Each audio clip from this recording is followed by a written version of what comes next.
और अपने नित्य कर्म से फ्री होकर और जब अपना कार्य करता है तो चाक चलाता है, मिट्टी का लौंदा उठाता है, लाठी लेता है, सारे उपकरण को व्यवस्थित करते हुए अपने कार्य को करता है कि उसी समय उसकी महिला धर्मपत्नी बाहर आती है और उससे पूछती है, क्या कर रहे हो? तो कुम्हार कहता है कि मैं चिलम बना रहा हूँ। चिलम बना रहे हो? ठीक है महाराज, ये चिलम क्या होती है? तो जैसे बीड़ी पी जाती है वैसे ही चिलम एक मिट्टी का लंबा पाइप होता है, आगे कुछ उसका शेप थोड़ा बड़ा होता है और उसमें तम्बाकू आदि या और भी नशीले पदार्थों को भरकर बीड़ी जैसे उसको पी जाती है। वो नशा का ही एक उपकरण होता है। तो बना रहा हूँ। महिला यह सुनकर भीतर चली जाती अपने कार्य को और कुम्हार चिलम को बनाता है। मन में तो भाव आ गया था, मिट्टी का लौंदा रखता है, चाक चलाता है। उधर मिट्टी सोचती है ये मुझे चिलम बनाएगा, उसके बाद तो हवा में पकाएगा ही। हवा में पकने के बाद भी चिलम को जलना पड़ता है। क्यों? जब भी मेरे अंदर तम्बाकू, अफीम जो भी और नशीले पदार्थ भरकर लोग पीते हैं तो वो भी तो जलेगी ना। लकड़ी भी जलती है और लकड़ी के साथ चूल्हा भी जलता है। तो ऐसी चिलम भी जलती है और चिलम के साथ उसके अंदर का भरी हुई सामग्री भी जलती है। अब चिलम सोचती है मेरे जीवन भर मुझे जलना ही हुआ क्या? मेरे जीवन में कभी अंत नहीं होगा, मुझे जीवन भर जलना ही पड़ेगा। कि तभी कुम्हार का मन का भाव बदल जाता है और चिलम बनाते बनाते वो हाथ सुराही के रूप में परिवर्तित हो जाते हैं और वह चिलम की जगह वह मिट्टी सुराही के रूप में परिवर्तित हो जाती है। सुराही बनकर तैयार हो जाती है और जैसे ही चाक से उतार कर नीचे रखते हैं, बाद में महिला पुनः बाहर आती है और कहती ये क्या कर दिया? बोले क्या कर दिया? बोले सुबह तो आपने कहा था कि चिलम बना रहा हूँ, अब चिलम की जगह तो ये सुराही बना दी। कुम्हार ने कहा कि बनाना तो चिलम ही था, लेकिन मन में भाव आ गया कि गर्मी है और गर्मी में लोगों को अच्छा ठंडा पानी मिले, सुराही बिकेगी तो ज़्यादा पैसा मिलेगा, चिलम में तो थोड़ा सा पैसा मिलता है, इसलिए मैंने विचार बदल दिया। अब मिट्टी सोचती है हे कुम्हार, तेरा बड़ा धन्य भाग, 100 बार तुझे प्रणाम। तेरा विचार क्या बदला कि मेरा तो पूरा जीवन ही बदल गया। क्यों?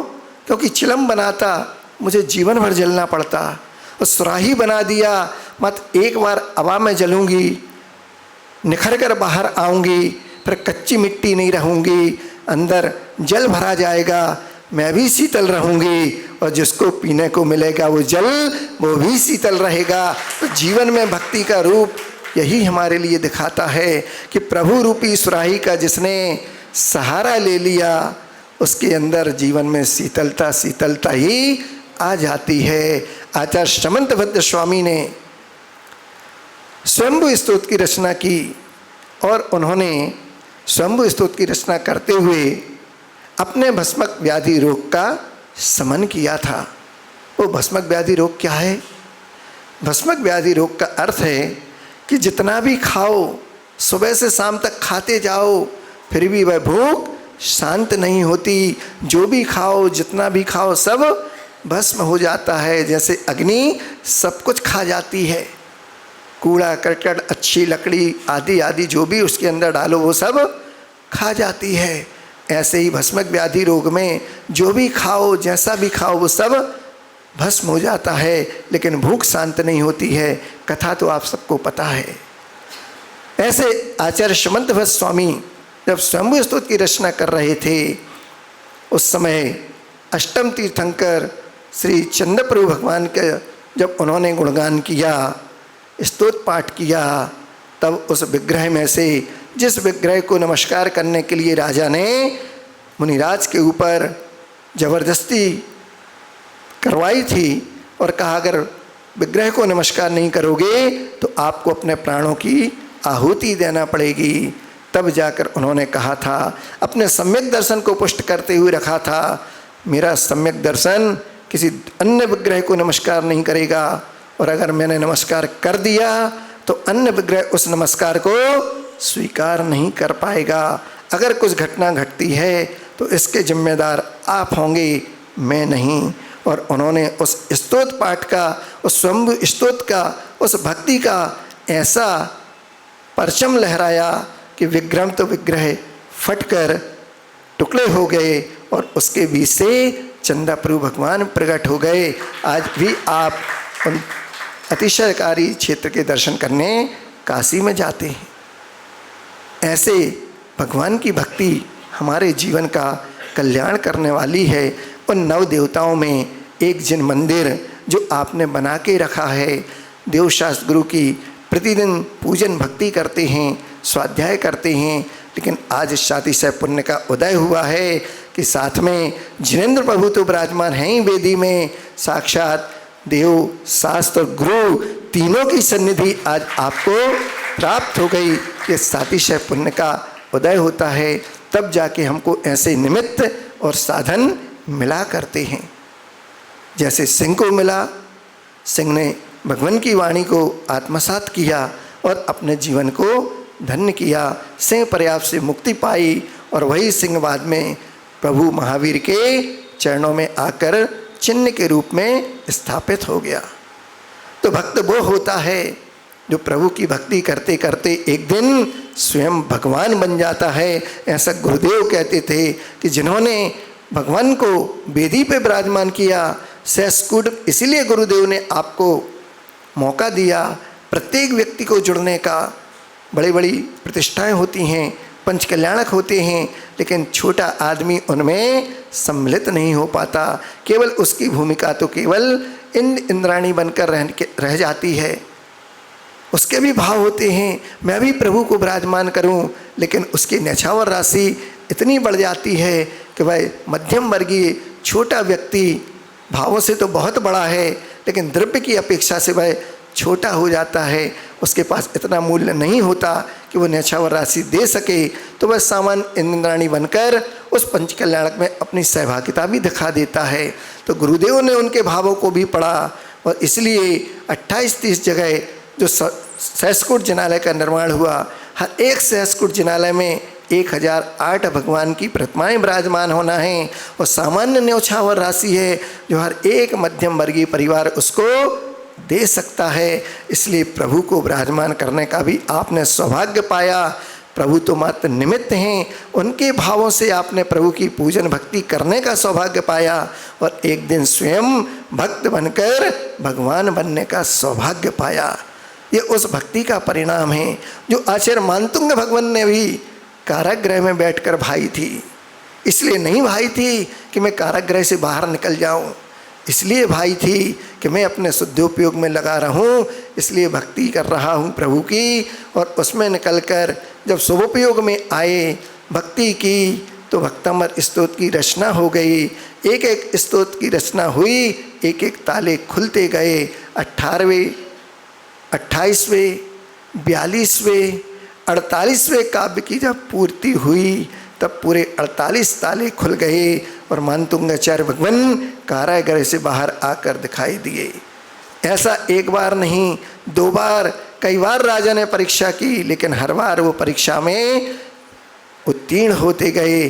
तब राजा को उनकी भक्ति पर विश्वास हुआ, चरणों में नतमस्तक हुआ, बार बार क्षमा याचना की, और अपने कृत्य को क्षमा याचना के माध्यम से, पश्चाताप के माध्यम से पूज्य गुरुदेव ने क्षमादान देते हुए अपना विहार तो कर गए, लेकिन हमें उस भक्ति का यह अमूल्य उपहार दे गए कि भक्ति के रूप में हमको भक्तामृत स्तोत्र पाठ को पढ़ने को और उसका विधान करने का सौभाग्य मिलता है। उसके अंदर जो 48 रिद्धियाँ हैं, सच्चे मन से जो 48 दिन उस काव्य पाठ को करता है, भक्तामृत विधान करता है, उसके जीवन से कई आदि व्याधियाँ तो ऐसे ही समाप्त हो जाया करती हैं। ये प्रभु की भक्ति की महिमा है बंधुओं।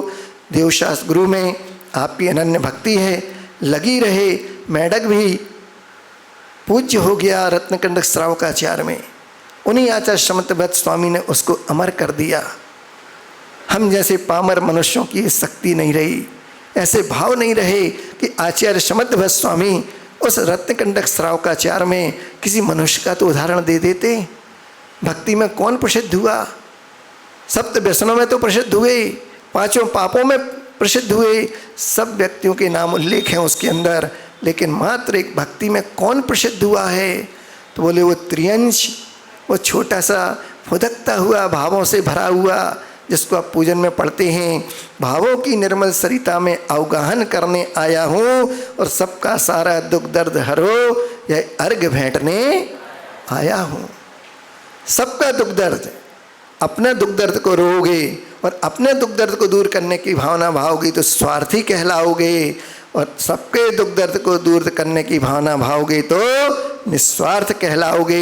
ये निस्वार्थ भक्ति हमारे जीवन में होना चाहिए, क्योंकि आचार्य भगवान कहते हैं कि जो दूसरों के दुख में रोता है वही तो सच्ची भक्ति करता है, उसी का नाम तो विपाक विचय धर्म ध्यान हुआ करता है। भी विशेष रूपेण विपाक विचय धर्म ध्यान। क्यों? हे भगवान, इसका दुख दूर कैसे कर दूं, मैं इसको कैसे सुख साता दे दूं, मैं इसके जीवन में क्या कर दूं, ऐसे भाव की भक्ति भाना, ये विपाक विषय धर्म ध्यान है। अपने लिए तो दुनिया रोती है और तुम भी रोओगे, तो उसमें क्या अनोखा कर दिया? अरे भक्ति तो वो हुई कि जा तो रहे थे, भक्त तो हो रहे थे, लेकिन तेरा कल्याण हो जाए तो उसमें भी, क्योंकि दान दया उसने समझा, तो दधीची ने भी अपनी हड्डियों का दान दे दिया था। कर्ण ने भी अंतिम अपने स्वर्ण के दांत, अब मेरे पास तो कुछ बचा नहीं, उसको भी निकाल के दे दिए। क्यों? याचक आया है और याचक को कभी खाली हाथ अपने दर से नहीं लौटाया जाता है। प्रसिद्धि थी, कर्ण के पास जो भी जाएगा वो कभी खाली हाथ लौट के नहीं आएगा। अब मेरे पास क्या बचा, मैं तो कुछ नहीं दे सकता। फिर ध्यान आया कि नहीं, अभी तो सोने का दांत लगा हुआ है, उसको भी निकाल के मैं इसका भला कर सकता हूँ। तो जिसके अंदर दया करुणा का भाव होगा वही सच्चा सम्यक दृष्टि होगा, क्योंकि हमने देवशा गुरु पर श्रद्धान किया, विश्वास किया, उनके कहे हुए जीव आदि 7 तत्वों पर श्रद्धान किया, इसलिए तत्वा श्रद्धानम सम्यक दर्शन हुआ करता है। और जो सच्चा सम्यक दृष्टि होता है वो दया करुणा तो अपने हृदय में पालकर रखता है, नहीं तो उसके सम्यक दर्शन होने पर प्रश्न चिन्ह लग जाता है। क्योंकि गुरुदेव ने हाई को दिया, पर की पीड़ा हमारी करुणा की परीक्षा लेती है।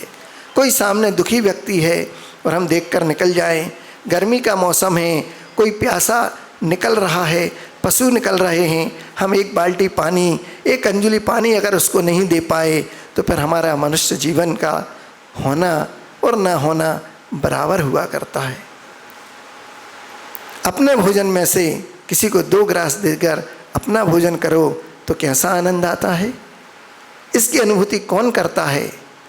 इसकी अनुभूति वो माँ करती है जिसको 8 बजे भी भूख लगती है, लेकिन अपनी भूख को, अपनी क्षुधा वेदना को छिपाती हुई उस दूध के गिलास को ठंडा होने को रख देती है और बच्चे को तो गर्म और परिवार के लोगों को गर्म भोजन देती है। अपने लिए जब आखिरी में बचता है तो क्या खाती हैं? कभी आपने विचार किया? उस माँ को कढ़ाई पहुँचने को तो मिल जाती है, रसगुल्ले ना मिलें लेकिन उसका सीरा पहुँचने को मिल जाता है। आखिरी में मेरे लिए बचा नहीं बचा, वो नहीं बचा के रखती है। कभी मैंने माँ को घर में नहीं देखा कि कुछ पकवान बने हों, रसगुल्ले बनाए हों और 4 रसगुल्ले कटोरी में रख के अलग से अपने लिए रख दिए हों। क्यों? मुझे तो अभी मिलना नहीं है और सब लोग आ रहे हैं, सबको गरम गरम खाने को देना है, बाद में मुझे बचा कि नहीं बचा। तो कभी किसी माँ ने अपने लिए 4 रसगुल्ले अलग रखे हैं बचा के क्या? किसी ने देखा है? मैंने देखा है। मैंने देखा है कि माँ ने 4 रसगुल्ले कटोरी में बचा के रखे थे, लेकिन अपने लिए नहीं रखे थे। क्यों? सुबह 7 बजे बेटा विद्यालय चला गया था, 2 दिन से कह रहा था माँ मुझे रसगुल्ला खाना है, लेकिन समय नहीं मिल पा रहा था, इतनी व्यस्तता थी। आज समय मिला, माँ ने भोजन के उपरांत रसगुल्ले बना दिए, बेटा 4 बजे विद्यालय से आएगा, उसके लिए तो रख दूं, क्योंकि इनके भरोसे में परिवार के लोगों ने देखा, महक आ गई, पड़ोसी भी आ जाता है उस महक को सूंघ के, क्या बात है माँ के यहाँ रसगुल्ले बने हैं, चलो खा के आ जाते हैं। क्योंकि माँ और पड़ोसी का संबंध ही ऐसा है, जैसा घर का बेटा है ऐसे पड़ोसी भी हमारा बेटा है, वो भी हमारा भाई बंधु है, वो भी आ जाते हैं। तो पड़ोसी से भी तो मित्रता है हमारी, तो वो भी आ गया, वो भी खा के चले गए।